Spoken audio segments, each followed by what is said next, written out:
So I'm going to very quickly welcome our next speaker. Petri mentioned some of the research that's just been commissioned by Google to showcase the value of being a customer-centric organisation. Research that will help you convince the rest of your company of the value of this. I'm delighted to say that we have the author of that research with us coming up next, Giles Colburn, the CEO of CX Partners. So when Google asked us to help make the case for organizations to invest more in user research and user experience and deliver a better UX, well, we knew from helping companies that it was really all about making the company customer-centered. So what I'm here to talk about is how we looked at companies across Europe and benchmarked them for whether or not they were customer-centered and how good they were at providing an environment where UX could thrive.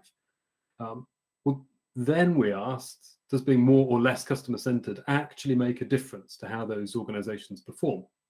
So to do that, we needed this, a model of how customer centricity actually, and one that would dig into the operating system of an organization. So we broke down organizations into these 5 key dimensions. So whether or not they have the right people, the right skills, the right culture in place, the processes that they follow, their governance. So for instance, how they set strategy, do they have the right IT and facilities, on how good are they at talking to each other about what's happening. We studied about 110 companies across Europe, names you'll be familiar with. The average size of these organizations is about 20,000 people. And they filled in a questionnaire, which we'd calibrated to measure their customer centricity. And when we compared the results of that with companies' performance, we found something striking. We found that the companies that scored best in our customer centricity model totally outperformed the rest in these 3 key areas that are crucial to business today. So they grew faster.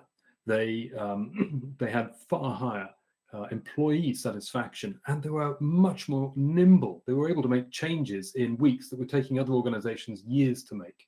So I think the message is, high customer centricity signals high performance, Ruben. That's a very powerful message, and that idea of benchmarking that I know we're going to come on to is a fine one as well. So look, what does it feel like to be working in an organisation that is customer centric, Giles? If I had to sum it up in one sentence, I think when we spoke to those organizations, the thing that stood out was they had this insatiable curiosity about their customers. They were learning organizations. And what they wanted to learn was, how can we better serve our customers? When we digged deeper into the data, we saw these 5 things that the leaders had in common. We call them the 5 keys to customer centricity. So decentralized control, the attitude of questioning everything, not acting on assumptions, the incredible prioritization they put around employee experience, the fact that you could almost see customer centricity in the org chart, and that they were relentless communicators. Let me share some data about each of those. So starting with, high performing organizations are decentralized. And what I mean by that is they've got a balance of top down and bottom up decision making. So about 50% of the decision making is actually coming bottom up. And what's also interesting is which decisions are getting decentralized. So top down, that tends to be about, well, what should our goals be? Which processes are going to be the most effective for the company to use? Bottom up tends to be about what actually gets built or done in response to those goals. In the low performing organizations, almost all decisions are top down. And here's an example of that. So 80% of the low performing organizations say that when they're launching a product, the most important thing is, are our key stakeholders happy?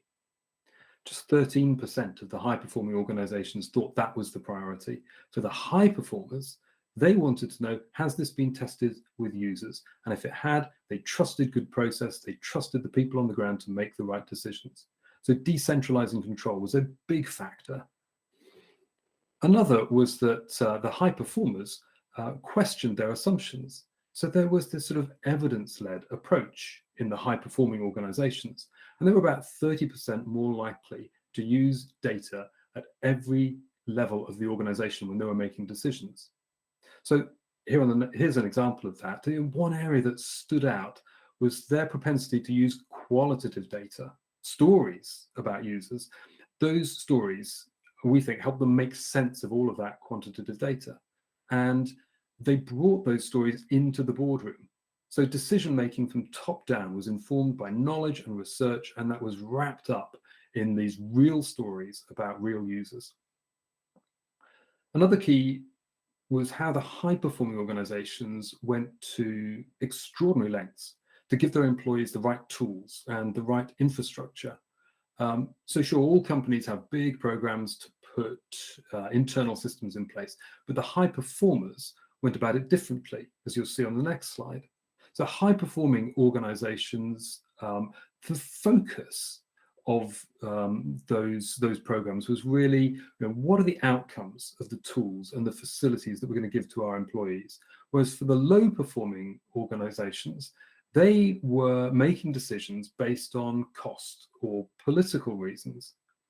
What that seemed to do is it left the high-performing organizations with fewer headaches from legacy systems, less technical debt. That meant they were faster to make change happen, and we think that led to higher employee satisfaction. Our fourth observation was that the high-performing organizations had what you might call a customer-centric org chart. So there were customer experience specialists throughout the organization, from product directors to conversion rate optimization specialists. In fact, across the board, high-performing organizations were about twice as likely to have customer experience specialist roles, and they were more than 3 times as likely to have user researchers in each team. And it wasn't just about roles, though, it's about how the organization was structured. So we saw the high performers were far more likely to operate in cross-functional teams, implying a higher degree of matrix management. And I think that goes back to your point earlier about customer centricity being baked into the organization itself, Ruben. Yeah, no, that makes perfect sense, and also, in terms of actually sharing that knowledge across the organisation, that cross-functional team makes sense. Is there anything that a customer-centric organisation you think does better than any other organisation? What stands out for you? Well, I think that that last point you made is absolutely the key. I mean, the place where we saw the biggest difference, the biggest gap between the high performers and the low performers was in communication. So right across the board, the high performing organizations scored about twice as highly in this dimension. And that meant, top down, they were communicating strategy, bottom up, they were providing feedback on how that was working.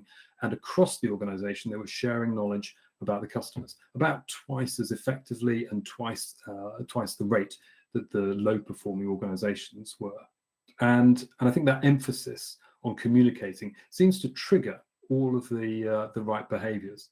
So really what we found was these customer-centric organizations outperform the rest by a massive amount. And these 5 keys that define what it means to be customer-centric, I think the report's full of rich findings. And I think that'll help anybody here talk to their organization about how to invest and how to get the best from the UX team's skills. I think it's going to be incredibly valuable to people, Ruben.